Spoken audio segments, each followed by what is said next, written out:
Public health and family welfare apartment మాజీ director doctor గడల Srinivasarao Congress party వైపు చూస్తున్నారు. లోక్సభ ఎన్నికల్లో కాంగ్రెస్ నుంచి పోటీకి ఆయన సిద్ధమయ్యారు.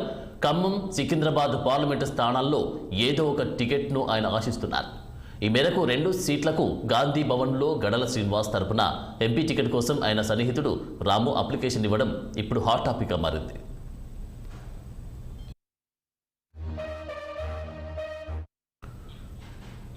అయితే గత అసెంబ్లీ ఎన్నికల్లో సుమారు 60 స్థానాల్లో కొత్త అభ్యర్థులను కాంగ్రెస్ నిలబెట్టింది.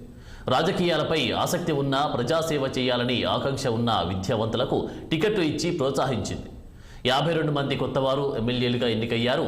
ఈ నేపథ్యంలోనే ప్రజాసేవ, రాజకీయాలపై ఆసక్తి ఉన్న డాక్టర్ గడల శ్రీనివాసరావు కాంగ్రెస్ నుంచి పోటీకి ఆసక్తి చూపిస్తున్నారు.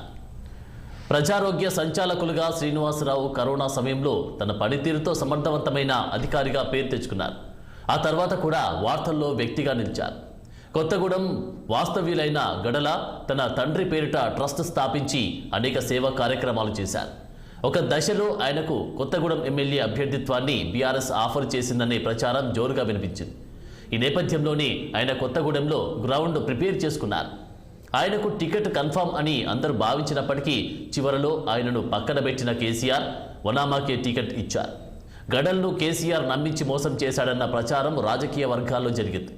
గడల కూడా మనస్తాపానికి గురయ్యారని ఆయన సన్నిహితులు చెబుతుంటారు. ప్రస్తుతం సర్వీసులోనే ఉన్న గడల దీర్ఘకాలిక సెలవుల్లో కొనసాగుతున్నారు. గడలకు కుల సమీకరణాలు కలిసొచ్చే అవకాశాలు కనిపిస్తున్నాయి. ఉమ్మడి ఖమ్మం జిల్లా నుంచి ఒక బీసీ వ్యక్తికి కూడా అసెంబ్లీ ఎన్నికల్లో కాంగ్రెస్ టికెట్ ఇవ్వలేదు. మున్నూరు కాపు సామాజిక వర్గానికి చెందిన గడలకు ఇది కలిసొచ్చే అంశంగా కనిపిస్తోంది. మరోవైపు రాష్ట్రంలో మున్నూరు కాపు ఎమ్మెల్యే ఒక్కరే ఉన్నారు.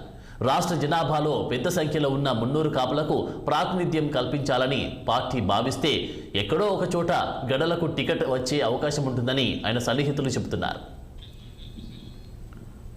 ఇక ఇదే అంశానికి సంబంధించి మరింత తాజా అప్డేట్స్ మా ప్రతినిధి శ్రీనివాస్ అందిస్తారు. శ్రీనివాస్, ఏదైతే కాంగ్రెస్ పార్టీకి సంబంధించిన పార్లమెంటు అభ్యర్థుల సంఖ్య రోజుకి దరఖాస్తు చేసుకునే సంఖ్య పెరుగుతుందని చెప్పొచ్చు. దీంట్లో ప్రముఖులు కూడా దరఖాస్తు చేసుకుంటున్నారు. ప్రధానంగా ఇటు ఖమ్మం పార్లమెంట్ కావచ్చు, అదేవిధంగా ఇటు మహబూబ్నగర్ కావచ్చు, మరికొన్ని పార్లమెంట్ స్థానాలకి ప్రముఖులు దరఖాస్తు చేసుకుంటున్నారు. దీనిలో భాగంగానే ప్రజారోగ్య సంచాలకులు, మాజీ హెల్త్ డైరెక్టర్ ఏదైతే గడల శ్రీనివాస్ కూడా ఇటు ఖమ్మం, అదేవిధంగా సికింద్రాబాద్ పార్లమెంట్ స్థానాల నుండి దరఖాస్తు చేస్తున్నారు పార్లమెంటు స్థానాల కోసం.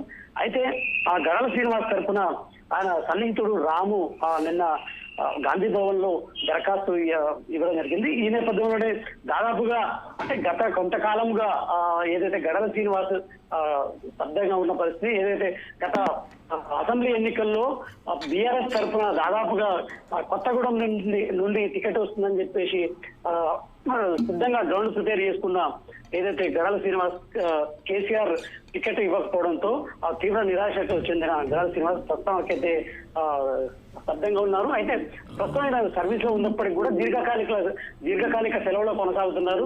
మరొక వైపు ఇటు కరోనా కాలంలో కూడా సమర్థవంతమైన ఆఫీసర్ గా కూడా విధులు నిర్వహించి తెలంగాణ వ్యాప్తంగా పేరు సంపాదించుకున్న గడల శ్రీనివాస్ అదేవిధంగా కొత్తగూడెంలో తన తండ్రి పేరిట స్వచ్ఛంద సంస్థ స్థాపించి ఇటు సేవలు కూడా చేసిన పరిస్థితి.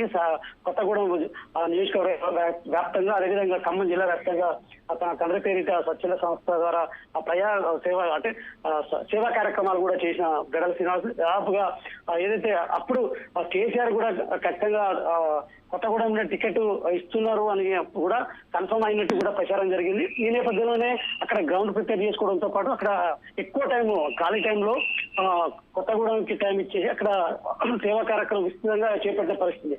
ఈ నేపథ్యంలో టికెట్లు కన్ఫర్మ్ అయినప్పటికీ దాంట్లో గడల శ్రీనివాస్ పేరు లేకపోవడం తీవ్ర నిరాశకు గురయ్యారు. మరోవైపు కేసీఆర్ నమ్మించి మోసం చేశారంటూ కూడా అప్పుడు గడవ శ్రీనివాస్ కూడా వాపోయిన పరిస్థితి, సన్నిహితుల దగ్గర తన గోడు వెళ్ళగుచ్చుకున్న పరిస్థితి. ఈ నేపథ్యంలో గడవ శ్రీనివాస్ తాజాగా మళ్ళీ కాంగ్రెస్ పార్టీ నుండి ఇటు ఖమ్మం కావచ్చు, అదేవిధంగా సికింద్రాబాద్ పార్లమెంట్ స్థానాలకి దరఖాస్తు చేసుకోవడం మళ్ళొకసారి చర్చనీయాంశంగా మారింది అని చెప్పొచ్చు. దాదాపుగా అంటే కాంగ్రెస్ వైపు కాంగ్రెస్ పార్టీలో చేరడానికి రంగం సిద్ధం చేస్తున్నట్టు కూడా తెలుస్తుంది. ఈ నేపథ్యంలోనే గడవ శ్రీనివాస్ ఇటు పార్లమెంటు కాంగ్రెస్ అభ్యర్థిగా అప్లై దరఖాస్తు చేసుకున్న పరిస్థితి అయితే కనిపిస్తుంది. మొత్తంగా గడవ శ్రీనివాస్ ఏదైతే ఏదైతే సామాజిక వర్గాల సమీకరణాలు కలిసి వస్తాయనే అంశం ఏదైతే ఇప్పటికీ తెలంగాణ